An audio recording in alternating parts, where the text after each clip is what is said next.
Bienvenue sur Décodeur, le podcast qui parle de celles et ceux qui font la déco aujourd'hui.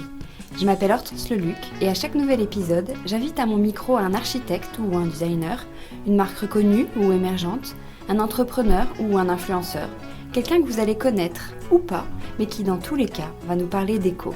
Son parcours, son métier, son quotidien, son univers, ses goûts, on saura tout. Enfin, j'espère.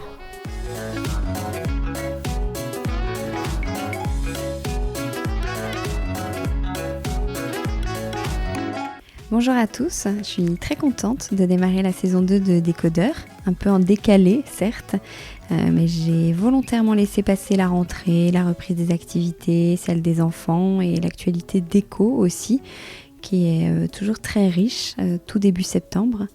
D'ailleurs, pour connaître cette actualité déco, n'hésitez pas à me suivre sur mon compte Instagram, Hortense Déco, où je partage avec vous mon quotidien de journaliste déco. Et pour l'actualité du podcast, par contre, c'est bien la page Décodeur Podcast qu'il faut suivre. Je voulais profiter aussi de faire cette petite intro pour vous remercier encore pour l'accueil que vous avez réservé à Décodeur depuis le début et notamment ces derniers mois. Merci pour tous vos messages, vos retours, vos encouragements. Ça me fait toujours très plaisir. C'est très motivant, ça donne envie de faire encore mieux, de progresser, d'avancer, d'aller plus loin. J'espère vraiment que cette deuxième saison vous plaira tout autant. Et si c'est la première fois que vous écoutez, bienvenue. D'ailleurs, juste une petite nouveauté, je ne vous donne pas rendez-vous vendredi prochain, mais le mardi suivant. Je vais alterner les vendredis et les mardis, espacer de 10 jours les épisodes. Ça me permet d'avoir un peu plus de temps entre les deux pour préparer et pour être sur d'autres projets aussi. Et j'ai l'impression que même si certains écoutent vraiment tous les vendredis, et je les remercie infiniment pour cette fidélité sans faille, vous êtes quand même nombreux à ne pas forcément pouvoir le faire. Donc ralentir un tout petit peu pour l'instant, ça ne va pas changer grand-chose et c'est aussi bien pour tout le monde. Voilà, allez, j'arrête de parler, enfin non, je continue, mais avec mon invité. Pour cette rentrée, je reçois Constance Gennari, la fondatrice de The Socialite Family. Enfin, c'est plutôt elle qui me reçoit dans sa jolie boutique de la rue Saint-Fiacre à Paris. Car oui, après un blog créé en 2013 qui présente chaque semaine des portraits de familles branchées dans des intérieurs tout aussi pointus, une première collection de meubles en 2017, Constance a ouvert sa première boutique. En 6 ans, cette prescriptrice de tendance a su imposer son média, sa marque et son univers pour être aujourd'hui une actrice incontournable du monde de la déco qui rassemble une véritable communauté de passionnés. Un phénomène qui méritait bien une interview sur l'envers de ce beau décor. Bonjour Constance. Salut Hortense. Alors on connaît tous The Socialite Family évidemment, mais toi on ne te connaît pas forcément. Donc question de base, est-ce que tu peux te présenter, nous dire juste ce que tu faisais avant de créer ce fameux blog en 2013 ? Quel a été ton parcours ? C'est long. En fait, ce site, d'ailleurs, je dis même plus blog, mais c'était un format blog quand je l'ai monté, parce que c'était un peu la mode. Enfin voilà, c'était le moyen de pouvoir montrer quelque chose, ce qu'on aime, etc. Donc c'était vraiment un format blog. Et je l'ai créé après avoir fait tout un tas de boulots différents. Que voilà, je me sentais vraiment prête à créer quelque chose de très personnel. Et du coup, moi, j'ai fait de l'histoire de l'art, du droit. Je voulais être commissaire-priseur. Finalement, j'ai travaillé dans un magazine de mode enfantine à l'époque où j'étais journaliste, puis rédac chef. Et puis après, à l'achat d'art aussi de cette boîte. Et après, je suis partie dans la pub où j'étais acheteuse d'art. Et dans le jargon de la pub, être acheteuse d'art, c'est la personne qui propose une signature photographique, voilà, qui propose un talent une fois qu'une maquette est validée. Donc voilà, j'ai fait tout ça. Et puis il y a aussi une éducation, faut pas l'oublier, qui finalement se crée au fur et à mesure de sa personnalité, se forge plutôt au fur et à mesure de sa personnalité. Et tout ça fait qu'à un moment, on se sent vraiment capable et prêt à monter son bébé, à monter sa boîte, son idée. Et voilà, donc ça s'est fait comme ça. Et quel a été le point de départ du blog ? C'est vraiment une observation autour de moi, de mes amis proches. J'étais fascinée par, et je suis toujours d'ailleurs, par leur intérieur, racé, personnel, qui ne ressemble à celui de personne d'autre, tout en ayant des pièces un peu différentes. Pas forcément des pièces chères ou signées. C'est un peu comme quand, à un moment donné dans sa vie, vraiment on comprend ce qui nous va, ce qui nous sied, les couleurs, les formes, etc., sur son physique. Et en fait, de voir un peu toutes mes amies avec des intérieurs et des pièces chinées ou bien de famille, ça m'a vraiment donné envie de parler d'elles. Ce sont des femmes qui ont eu des enfants après 30 ans, voire 35 ans, qui continuent de travailler, qui n'ont pas forcément une batterie de nounous, pas du tout, et qui cuisinent, etc. Bon, c'est des filles évidemment très dynamiques, urbaines, connectées, je veux dire, voilà, qui croquent la vie à pleines dents. C'est des filles qui ont une certaine personnalité et audace et qui finalement la mettent en scène aussi chez elles, en fait. Pourquoi ce nom c'est quoi une socialite family? Socialite, en fait, c'est un nom qui commençait à être un peu à la mode, justement pour parler un peu de ces filles. Les socialites aux États-Unis, ce sont les filles assez mondaines, Les qui it sortent girls. beaucoup, les it girls, etc. Et ben moi, family, c'était justement pour casser ce côté socialite de la it girl, mais family, la famille en fait qui voyage, ce nouveau format de famille où on élève ses enfants d'une autre façon que nous, l'éducation qu'on a eue. Voilà, des gens très dynamiques qui font beaucoup de choses avec leurs enfants, qui voyagent beaucoup, et puis de montrer aussi ces enfants qui sont très vite aussi très connectés, enfin voilà, qui ont vraiment une autre façon de grandir que celle qu'on a eue. Donc pour moi, c'était un peu ça, la socialite family, une famille qui vit avec son temps, qui voyage, qui sort, qui est très ouverte en fait, très ouverte, plutôt urbaine on va dire, mais pas que d'ailleurs. Comment t'as trouvé tes premières familles? Tu disais c'était des copines plutôt? J'ai commencé par demander à mes amis qui m'ont dit oui, qui m'ont fait confiance. Et au fur et à mesure, j'ai demandé aux amis de mes amis. Et puis après, les gens m'ont proposé aussi leur appartement. Mais néanmoins, ça reste toujours un sourcing, enfin une recherche personnelle qu'on continue à faire. Aujourd'hui, on a beaucoup de demandes par jour d'appartements, etc., de familles. Ah oui, on te contacte pour passer... Ouais, on a même une boîte mail appartement@thesocialitefamily.com où les gens un peu postulent, entre guillemets. Donc c'est très mignon, c'est assez dingue, parce qu'on a vraiment des gens qui nous écrivent, qui sont des gens qui sont passionnés par la déco, qui font pas forcément partie du milieu. Il y a vraiment de tout, et des gens assez enfin c'est assez dingue d'avoir ces propositions d'appartement. Je remercie encore chaque jour les gens qui nous écrivent pour nous proposer très gentiment leur appartement, voilà. Mais justement, quand tu vas découvrir un intérieur, pour savoir si tu vas le retenir ou pas, qu'est-ce que tu regardes tout de suite? Qu'est-ce que tu recherches? Je recherche tout de suite déjà la lumière, quelle lumière il y a, la personnalité des lieux. En fait, chez tous les gens, il y a quelque chose de très intéressant. Après, je peux pas forcément toujours faire un shooting entier, récupérer assez d'images en fait pour faire un sujet conséquent. Mais déjà, d'ores et déjà, chez chacun, il y a quelque chose de beau et de personnel, je pense. Enfin, dès qu'on met quand même un peu sa patte. Les kitscheries sont toujours aussi hyper intéressantes. Moi, j'aime bien que ce soit pas toujours lisse, pas trop figé. Donc je cherche toujours un peu les accidents heureux. J'aime bien dire ça, des accidents heureux qui font que l'appartement tout à coup va ressortir, on va sentir vraiment une âme, quoi, quelque chose de très fort.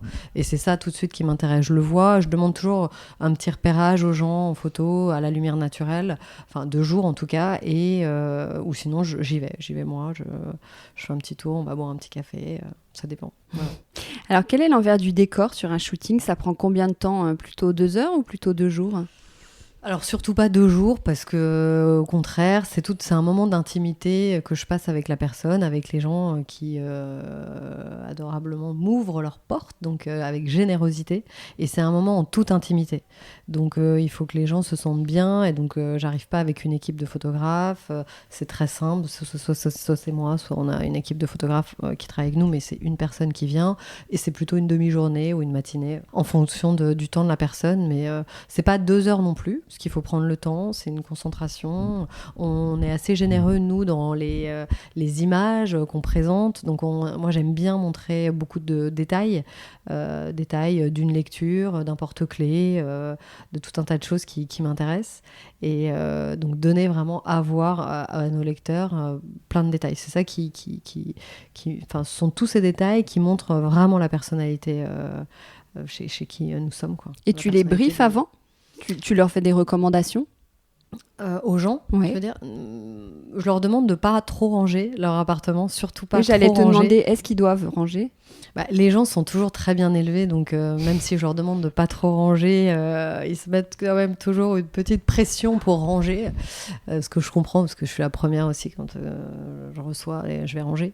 Mais j'aime bien leur faire sortir un peu leur bazar, ouvrir les placards, qu'ils me ressortent un peu leurs clés, ou même sur une table basse, s'il y a rien, c'est pas possible. Tu vois, j'ai vraiment besoin qu'ils me ressortent des bouquins, des magazines, ce qu'ils aiment, ce qu'ils sortent, les jouets des enfants. Enfin, j'aime bien avoir, même des miettes ou la fumée de cigarette du mec s'il passe et qu'il vient de fumer, j'ai envie de l'avoir, quoi. Je trouve ça beau. Et sur les tenues, tu leur fais des recos ? Non, jamais, surtout pas. Les gens sont comme ils sont, il faut pas qu'ils s'habillent parce que, surtout pas. Parce que donc, dans les magazines, il y a beaucoup de stylisme, les intérieurs sont optimisés, parfois même réinventés juste pour une photo, on y apporte même parfois des meubles, des objets. Toi, c'est pas du tout le cas, ou tu le fais de temps en temps ? Jamais. Ah, ils Je l'ai sont fait une vraiment seule les fois. intérieurs des personnes. Complètement authentique, je suis très intègre sur ça, j'y tiens et j'ai jamais fait de placement shopping, placement produit, pardon. Je l'ai fait une fois, mais c'est un ami qui me l'a demandé. Je photographiais chez lui, il y avait vraiment rien, il y avait rien de rien. Donc j'ai placé quelques produits pour à rajouter, mais c'est rarissime. Ça m'ennuyait un peu parce que c'était pas vraiment lui, c'est pas ce que j'aime faire. Je le sens pas. En fait, je sens pas la photo. Tout à coup je fais je vais pas commencer à placer des coussins, des tapis, des trucs, parce que j'estime que chez eux, c'est chez eux et que c'est pas à moi d'aller mettre des pièces. Ou alors je pourrais faire comme les magazines éventuellement qui demandent aux gens qu'est-ce qu'ils veulent rajouter chez eux. Je pourrais le faire, mais nous, c'est pas notre, c'est pas l'idée que je conçois sur une prise de vue, quoi. Surtout pas. Quel intérieur t'a le plus marqué ? Ah, il y en a tellement, tellement. Je les aime déjà tous, beaucoup. Alors évidemment, il y en a celui qui m'a marqué vraiment beaucoup, c'est celui de l'architecte italien Roberto Bacciocchi, qui est un monsieur, c'est vraiment un cardinal. C'est assez étonnant d'avoir un monsieur comme ça sur le site, parce qu'il est beaucoup plus âgé que la norme en général, la moyenne des gens qui sont sur le site. Et c'est lui, c'est l'architecte de la famille Prada, donc c'est lui qui a fait toutes les premières boutiques Prada et qui revient pas mal sur le devant de la scène. Il est représenté à Milan à la Galerie Néluphar, c'est aussi un designer et j'étais très très impressionnée. Il m'a reçue dans sa maison à Arezzo en Toscane, c'était fabuleux, c'était complètement dingue. Souvent ce sont les appartements italiens. Moi je suis moitié italienne, quand j'y vais je meurs, je deviens dingue, ça m'envole. C'est souvent très très beau. Très très beau. Après à Paris aussi évidemment, mais comme tu l'as plus le reste du temps, je connais déjà pas mal les intérieurs, je suis toujours subjuguée. Mais en Italie, c'est dès l'entrée de l'immeuble, c'est complètement fou. L'ascenseur, on n'en parle même pas. Avant même d'arriver, je suis en transe. Donc voilà. Et c'est marrant que tu parles de ça, sur le fait d'être peut-être un tout petit peu moins subjugué à Paris, parce que tes familles, elles sont très différentes évidemment. Mais est-ce qu'il n'y a pas beaucoup de ressemblances quand même un peu dans ce monde de la déco à Paris, où tout le monde se regarde un peu, peut se croire d'une certaine manière un peu original, mais copie un peu le voisin et finit par se ressembler finalement, non ? Qu'est-ce que t'en penses ?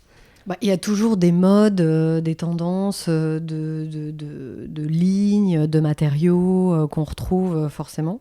Après, nous, justement, le travail sur toute la partie média du site, c'est d'essayer de passer du coq à l'âne dans les univers. C'est ça ce que j'aime.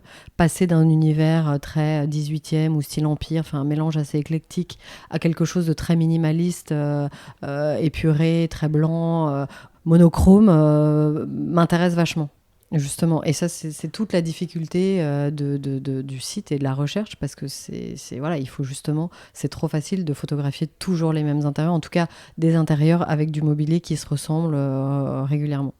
Donc je pense que nous on n'est pas comme ça, Nous, justement, qu'on essaie vraiment de rechercher à la fois dans la personnalité des autres et en même temps de l'appartement.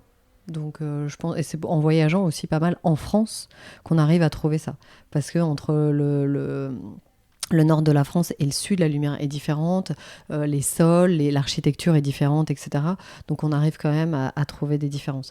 Mais forcément, on ne peut rien y faire. Il y a des mobiliers qui sont iconiques. Tout le mobilier fait par les IMS, tout le métal en ce moment avec les Bertoya, et donc édité par Knoll. Enfin voilà, évidemment, tu ne peux pas y couper. Il y a eu toutes ces tendances nordiques d'une époque. Là, on revient de l'italien ou les années 70 aussi pas mal. Enfin voilà, on voit qu'il y a quand même des tendances qui ressortent et forcément les matières et le mobilier suit derrière. Mais est-ce que c'est pas une question de moyens d'avoir une déco réussie ? Non, en fait, je pense pas. Il faut être très patient. C'est comme tout. Il faut prendre son temps. Quand on arrive dans un appartement, qu'on emménage, qui fasse 20 mètres carrés ou comme 200 mètres carrés, il faut prendre son temps pour trouver la pièce. Et alors ça, évidemment, faut se bouger un petit peu, faut être curieux, faut la chercher, sa pièce. Elle se mérite. Donc, soit on est paresseux et on achète tout dans la même boutique et c'est dommage. Soit on prend son temps d'aller la chercher, de la chiner physiquement ou sur le net. Il y a tellement de moyens aujourd'hui pour trouver la pièce de ses rêves que je pense qu'on peut tout à fait, même sans beaucoup de moyens, être malin et arriver à trouver et à se créer un univers à la fois très personnel et pas très cher. Est-ce qu'on peut juger quelqu'un à son intérieur ? Est-ce que la déco reflète vraiment la personnalité de quelqu'un ? Quelqu'un qui a un salon, par exemple, très coloré, est-ce qu'il est forcément très audacieux, même dans son caractère ? C'est pas tant forcément sur une couleur, c'est un tout, en fait, je dirais. Je trouve que oui, ça correspond totalement à la personnalité, justement, en intérieur. On comprend tout de suite si la personne est un peu contrôle freak, on comprend si elle est maniaque, on comprend si elle a fait appel, d'ailleurs, à un décorateur, parce qu'on se dit, mais ça n'a rien à voir avec cette personne-là, je comprends pas, il y a un truc qui s'est passé. Et en effet, si on demande peut-être que la personne est passée par un décorateur pour l'aider, ouais, je trouve que ça reflète quand même pas mal, même plus que presque une tenue vestimentaire, en fait. Toi, tu es quand même très pointu, ce qui est très inspirant et ce qui a fait sûrement ton succès. Est-ce que tu as envie de conserver ce profil, voire l'être de plus en plus ? Ou au contraire, est-ce que tu n'as pas intérêt à l'être un tout petit peu moins pour être davantage suivi ? Je sais pas être pointu, en fait, je sais pas trop ce que ça veut dire. Pour moi, on n'est jamais arrivé à un but, en fait. C'est que moi, je suis passionnée, donc je passe mon temps à regarder dans des bouquins. Quand j'aime un auteur, un designer, un architecte, je vais regarder, je vais lire tous ses bouquins, regarder ce qu'il fait, aller voir des expos, je me plonge vraiment dedans. Après, j'en ai jamais fini, en fait. Pour moi, je suis pas du tout pointue. Enfin, c'est juste une passion que j'essaie de transmettre. Et encore, j'ai tellement envie encore d'apprendre tout un tas de choses sur l'histoire de chaque designer, d'époque, etc. Enfin, j'en suis loin. Pour moi, j'en suis encore loin. En fait, l'idée, surtout, la première, c'est de faire rêver et de créer de l'émotion. Et je pense que ouais, dans tous les appartements, on peut aussi récupérer des idées et de se dire, tiens, enfin voilà, ça inspire, on crée du rêve aussi avec ces intérieurs. Waouh. Et encore, je trouve que je pourrais encore en trouver des plus dingues. Des plus dingues, j'aimerais bien encore. Ouais. Alors, depuis 2017, tu imagines des pièces de mobilier, des luminaires, des accessoires déco. Je crois que tu en as une 50aine. Ce sont donc tes propres produits, enfin, les propres produits The Socialite Family. Pourquoi se lancer dans ce projet ? Qu'est-ce qui t'a donné envie ? Eh ben, en fait, c'était vraiment un projet qui est né au fur et à mesure de mes rencontres aussi avec les gens, de tous ces intérieurs, entre l'éducation dès le départ de mon enfance, toutes ces rencontres, et puis aussi être très proche de marchands, etc. Je me suis dit, mais encore tellement de choses à faire dans la déco, tellement de choses à apporter et sortir du lot, parce que je trouvais qu'il y avait aussi beaucoup de choses qui se ressemblaient dans toutes les propositions. Enfin, tous les acteurs de la déco font toujours un peu parfois la même chose. C'était un peu frustré. Moi, chez moi, j'ai beaucoup de pièces anciennes. J'ai très peu de choses neuves parce que je trouve rien qui me plaît vraiment dans le neuf. Et en fait, avec mon associée Marianne Gosset, avec qui je suis associée depuis 4 ans, là, presque depuis le début de l'histoire de Socialite, on a eu envie vraiment de créer notre marque en propre de design. On a travaillé, en fait, on a eu une expérience aussi avec La Redoute qui est venue nous voir pour nous proposer de travailler ensemble, mais ils ne savaient pas vraiment comment. Et moi, j'aurais dit, mais si, je sais, j'ai envie de créer un univers autour de la chambre à coucher, du mobilier donc. Et voilà, donc ils nous ont dit go, ça s'est fait, ça a très bien marché. Et c'est vrai que ça a été un peu le déclencheur pour que derrière, nous, on ait envie de se dire, mais attends, on y va. Et moi, j'avais déjà en tête tout un tas d'univers que j'avais envie de créer et qui étaient vraiment en attente, enfin voilà, en sommeil dans ma tête. Et en fait, j'ai commencé à sortir tout un tas de choses. On a commencé à créer un banc très inspiré d'esprit moderniste, broyeur, etc. Puis après, des coussins. J'avais envie de coussins ronds, il n'y en avait pas sur le marché. L'idée, c'était de sortir son épingle du jeu et de faire des choses qu'on ne trouve pas ailleurs, évidemment. Enfin, des choses que... Moi, j'ai pas envie de m'ennuyer, j'ai envie de créer de l'émotion. Voilà, l'idée, c'est de s'amuser et de montrer des choses différentes. Comment tu définirais le style de Socialite Family? Quelle est ta palette de couleurs, les matières, puis le style même dans l'absolu? Alors, c'est un style très éclectique quand même, parce on passe d'un banc en canage piétement tubulaire à un canapé nona à franges, un peu boudoir, en passant par un fauteuil Cavallo aussi en canage, en bois courbé. Donc c'est un style, je dirais, évidemment très inspiré vintage, ça c'est sûr. Je dirais aussi très italien. Les couleurs sont assez des couleurs feutrées, beaucoup de velours dans les tissus. C'est assez chaleureux comme style. Il y a un côté un peu... je ne vais pas dire grand-mère, un peu baroque aussi, je trouve, quand même, dans l'esprit, mais mélangé à des lignes modernes, parce que l'idée, c'est pas de refaire un ensemble trop vieillot non plus, je veux surtout pas tomber là-dedans, mais moderniser un peu des pièces vintage dans les lignes, etc. Je travaille vraiment à l'instinct. Surtout mon plan de collection, c'est des choses dont j'ai envie sur le moment. Pareil, sur les luminaires, c'est un esprit italien, années 60. Il y a beaucoup de laiton, de verre, de l'opaline. J'aime beaucoup le marbre, pareil, des années 60, un peu ce marron avec beaucoup de veines. Je sais pas, c'est vraiment des envies du moment. Bon, après, ça prend du temps pour les créer aussi. Il faut aller trouver les bons fabricants, donc c'est toute la difficulté. Oui, j'allais te demander, la production, la fabrication, ça se passe comment et où? Eh ben, une fois qu'on a terminé le dessin et qu'on est content de notre dessin d'une pièce, par exemple d'un fauteuil ou d'une table basse, on va chercher le meilleur fabricant. On travaille, je dirais, à 80% en Italie, surtout pour les assises, dans la région du Frioul, où c'est la spécialité de cette région-là, où ils travaillent très très bien les assises.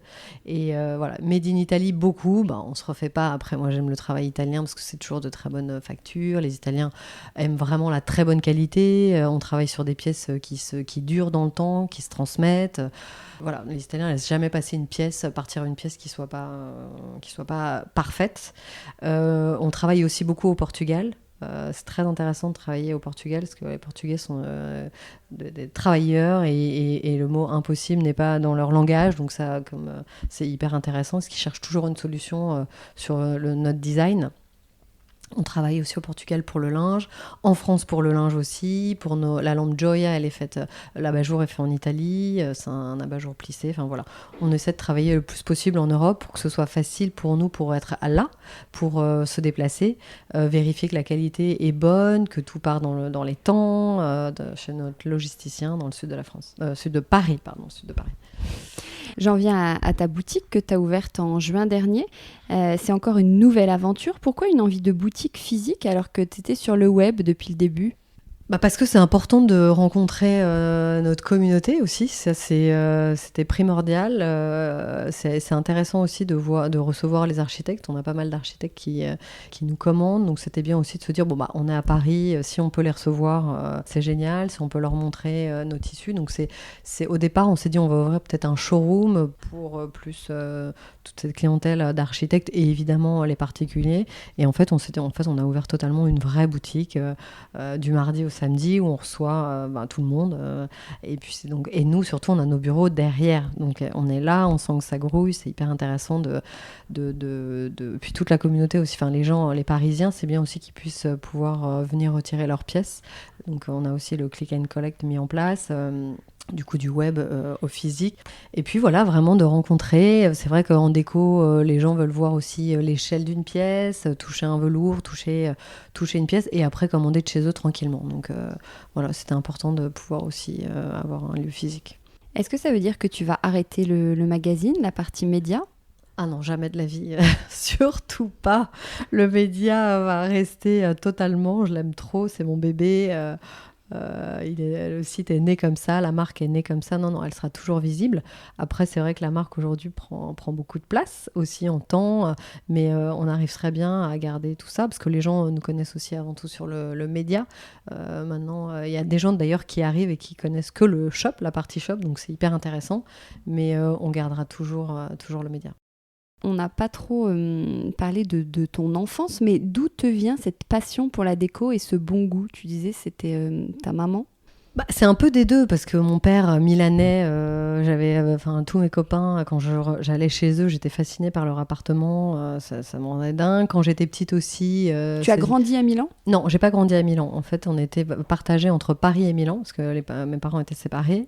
Et du coup, Paris, Trocadéro, 16e arrondissement, les appartements sont quand même assez dingues, assez sublimes. Nous, on vivait dans une petite maison, une micro-maison près du Troca, toute petite. Et une mère aussi collectionneuse, qui a vraiment une façon de faire comme un antiquaire. Donc on ne pouvait pas passer chez nous.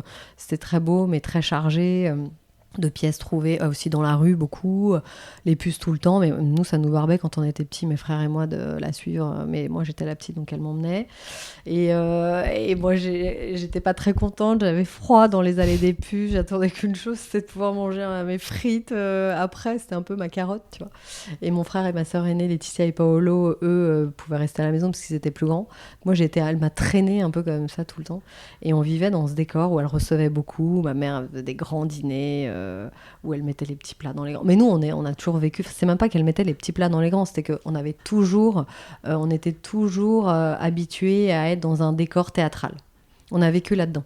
Quand on est petit, on ne fait pas la différence. On le voit un peu quand on va à droite et à gauche chez des copains qui avaient aussi des appartements beaucoup plus grands, énormes, avec des enfilades, des enfilades de pièces assez dingues. C'était assez fascinant. Dans le 16e, on a vraiment des appartements assez fous. Et donc, c'est cet univers-là, plus d'une mère un peu folle, dingue, artiste totalement, qui a fait les arts déco quand elle était jeune et qui passait son temps à nous demander de l'aider à ramasser des trucs dans la rue. Donc nous, on avait honte quand on était petits, parce qu'on avait peur de croiser nos copains de classe et qui devaient se dire « mais pour les poubelles, c'est pas possible ». Donc on avait trop la honte, on n'était pas contents, alors qu'en fait, c'est ça qui est génial. Il faut être curieux. Elle nous a vraiment élevés à nous dire toujours cette curiosité, à lever le nez, même dans la rue, pour voir les plafonds, les soubassements des appartements, quand ils sont éclairés le soir, pour voir un peu les intérieurs. J'ai été élevée comme ça, mais regarde, lève le nez, lève le nez. Et après, à côté de ça, on n'a pas du tout le même style aujourd'hui. Enfin, moi, je n'ai pas du tout le style qu'elle a. Et donc, j'ai aussi ma personnalité propre. Mais c'est vrai que c'est pousser les enfants à être curieux, en fait. Ce que je fais aussi avec les miens. Être beaucoup dans les expos et pas aller dans des expos pour enfants. Aller dans des expos de grands, mais montrer aux enfants les couleurs, les formes. Elle a été... c'est une artiste. Donc, et je viens d'une famille d'artistes aussi, de peintres. Et donc, en fait, on a toujours été élevés à aller au musée, en fait, à être toujours curieux, d'aller voir tous les musées tout le temps. Dès qu'on est quelque part, on cherche à aller voir le plus d'expos possible. Alors, ça barbe toujours, moi, mon mari ou les enfants, il faut que je les traîne. Mais après, ils sont quand même contents. Et en fait, c'est comme ça qu'ils se forgent aussi leur personnalité. C'est essayer de faire en sorte que après, son imaginaire travaille derrière, après une expo. C'est une curiosité. Et qu'est-ce qui t'inspire aujourd'hui, au quotidien ?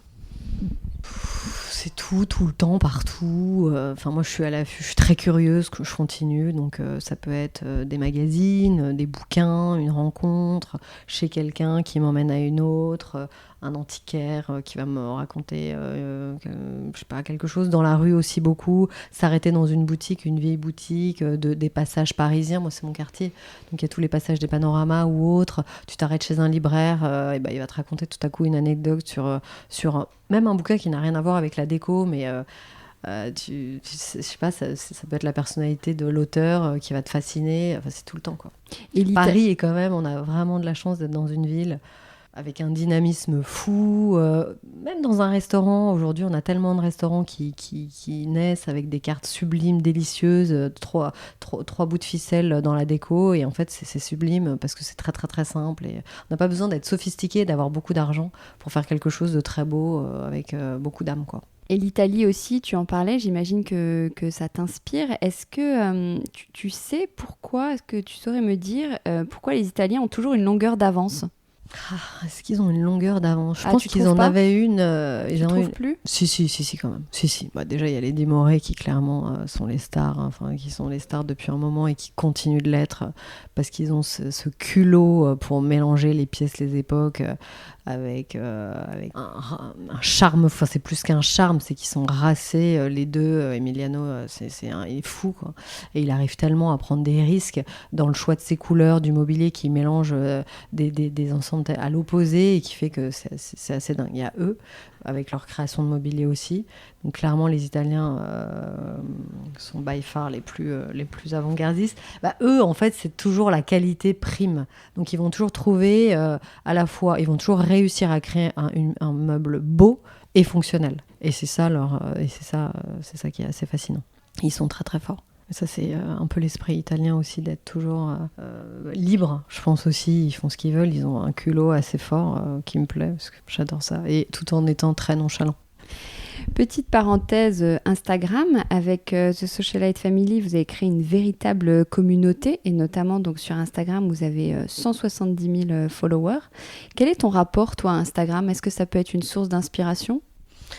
Oui, totalement. Évidemment, c'est sans fin, Instagram. C'est chronophage, c'est assez fou. Je pourrais passer des heures et des heures dessus à regarder une image, t'amène à une autre, et une autre.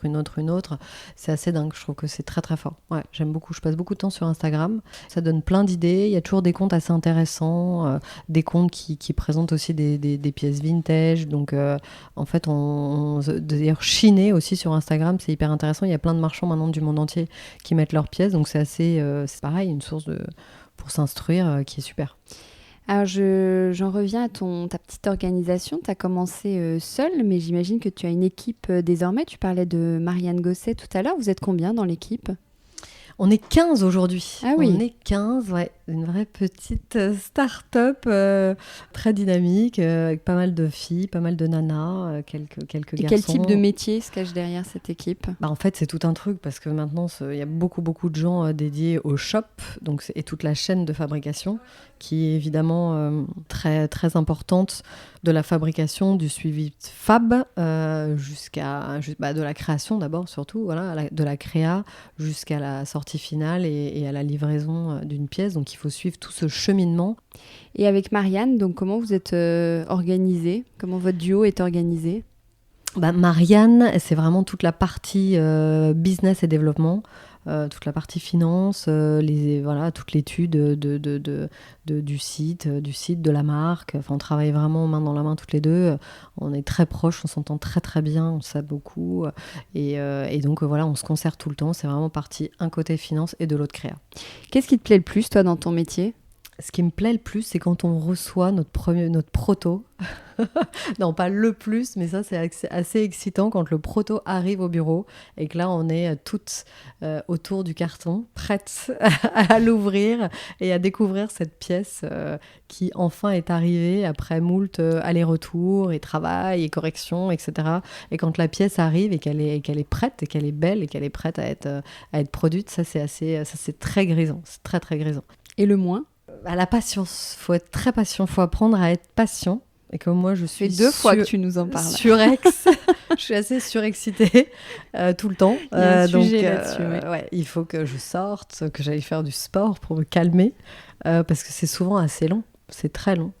Et c'est ça aussi qui est assez fou, parce que nous, c'est vraiment de la création en propre, etc. Donc il faut absolument garder son calme, être patient, avoir cette sagesse-là pour attendre sa pièce. Tu parles de sport, tu fais quoi pour te détendre ? Je fais plein de choses, je marche beaucoup, j'essaie de faire du pilates quand je peux, je vais en salle, j'essaie d'aller pas très loin, du vélo dès que je peux, de la trottinette, essayer d'aller courir si je suis en Normandie, en week-end chez des copains, je prends toujours mes baskets pour aller courir. Dès que je peux, je fais du sport pour me vider la tête, transpirer, ça fait un bien fou, voilà, ça c'est vital, il faut. Mais déjà, marcher pour aller d'un rendez-vous à l'autre dans Paris, c'est déjà bien. Alors toi qui montes beaucoup chez les autres, c'est comment chez toi ? Eh ben, chez moi, c'est un mélange, c'est un compromis avec mon mari et moi, mais c'est toujours comme ça, un appartement aussi, c'est ça qui est intéressant, du coup, le mélange des styles.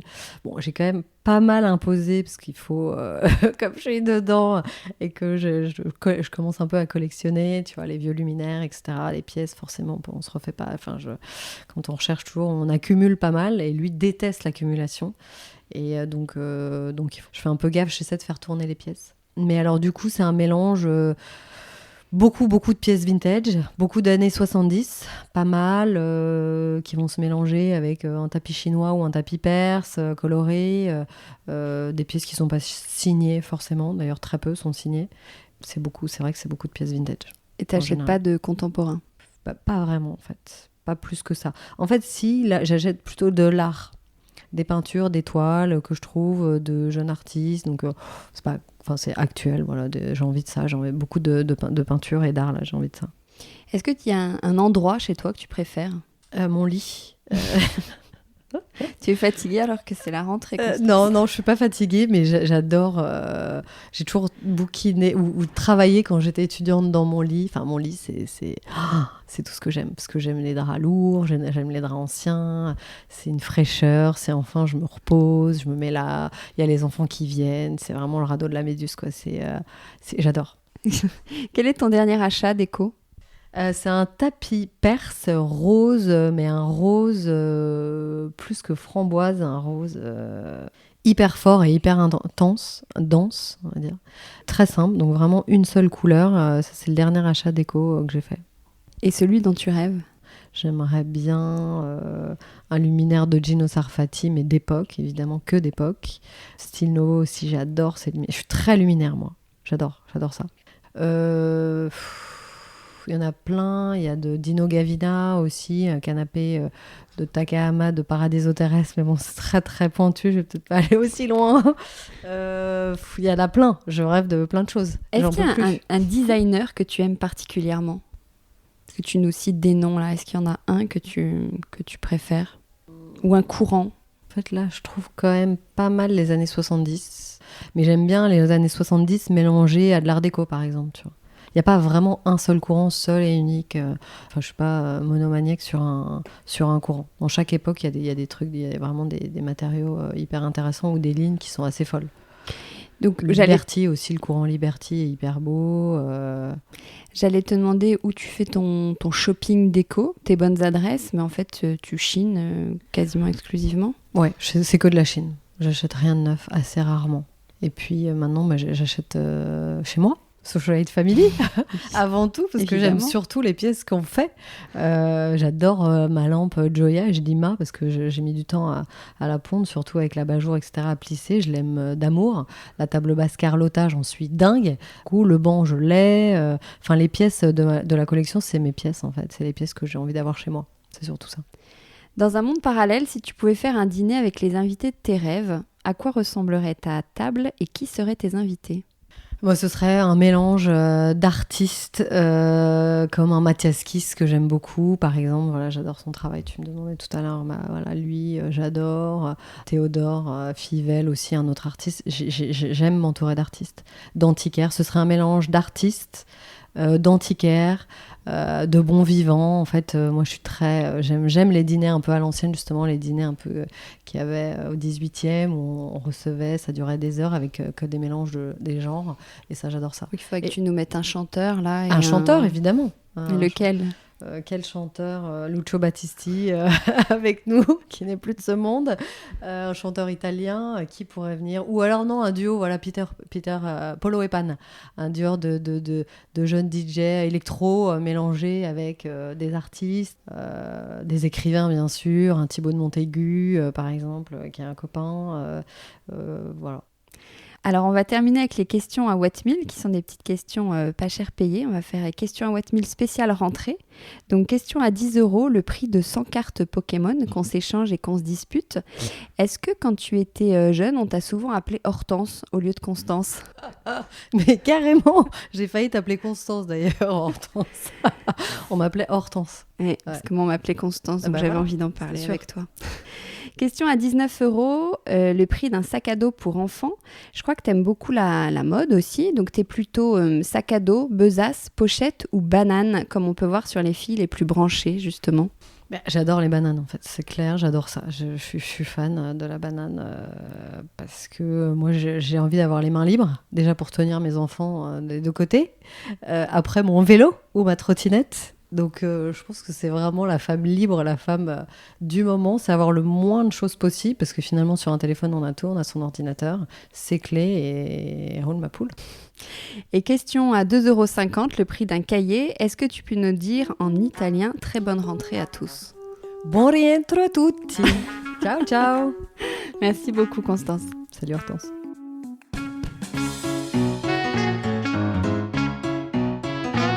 Décodeur, c'est terminé pour aujourd'hui. Merci pour votre écoute. J'espère que cet épisode vous a plu. N'hésitez pas à vous abonner à ce podcast, à laisser un commentaire sur iTunes ou sur la plateforme que vous utilisez, à suivre Décodeur sur Instagram, bref, à me faire des retours et surtout à en parler autour de vous. Merci et à la semaine prochaine.